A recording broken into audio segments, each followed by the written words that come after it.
Hey y'all, today we're doing a Tundra video. I'm gonna look at the interior to get rid of some of this chrome inside here.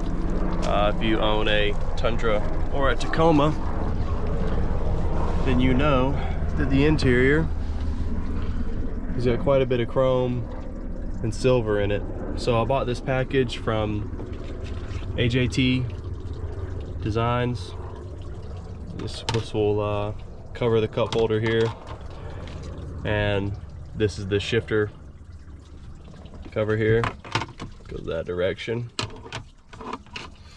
So it gets rid of that silver and the chrome. This cup holder actually can be really blinding sometimes if the sun hits it just right. So I'm gonna go ahead and make the swap on this. I'm not really gonna do a how-to. AJT already has a great how-to video for their products. I will put a link in the description to their video. I just want to show you the before and after so you can kind of see the changes to the interior. I know they also have a emblem delete. I think it's $20, but you can black out this emblem. It just snaps on, which I might do. I don't know. This doesn't bother me too much. I also bought some vinyl decals to cover these rings. I'll show you here. I don't know how good these are gonna work.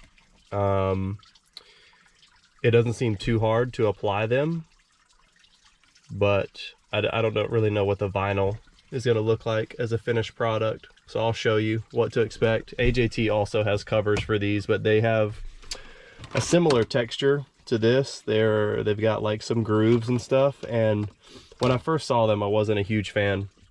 So I'm gonna do the vinyl instead and see what that looks like.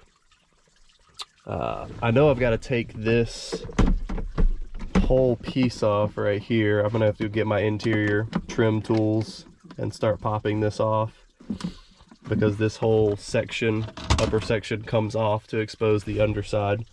So I'm gonna do that, and I'll show you what the interior looks like afterwards, after I replace these pieces and put the vinyl on here.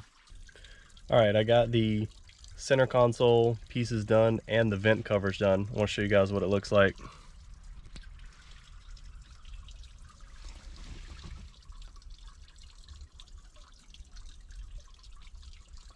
I really like the black around the shifter and the cup holder.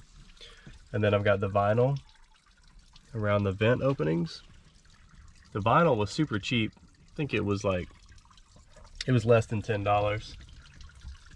And then that side over there, you can kind of see the chrome on the edges. That's one drawback to using the vinyl, is that it can't completely cover this outer lip. You can get the inner lip, but the outer lip, it's just gonna bubble up if you try and stretch it that way. And I'm not really an expert at vinyl, but overall it wasn't too hard to apply. I just took my time, made sure to cover this outer lip of chrome. And then as I peeled the backing off, I peeled in a circular motion. So I would like start at the top and peel up this way, down and around, because otherwise if you try and peel like say straight down, it tends to stretch the vinyl. The company I ordered through sent me a couple extras because I did ruin one because I stretched the vinyl on one and it kept getting wrinkles and bubbles on this outer lip and it looked bad. So that's one tip for applying that. And then when you're pressing the center lip down, I just open the vents like it is here. So you open it and then you just press with your finger, rotate, press with your finger, rotate, press with your finger. Go really slow, because if you try and just do a sweeping motion, you're gonna get bubbles and wrinkles in that inner lip. But that's what it looks like. This is a 17 Tundra Limited. Trying to get rid of a lot of this chrome in here. Already the interior looks way better with those pieces replaced. So again, not really meant to be a how-to. I'll link to the video that shows how to install these pieces, and I just wanted to give you guys a look at what it looks like in my Tundra, and also show you the black vinyl, because that's just a cheaper solution. Hope everybody's doing good out there. Catch y'all on the next one.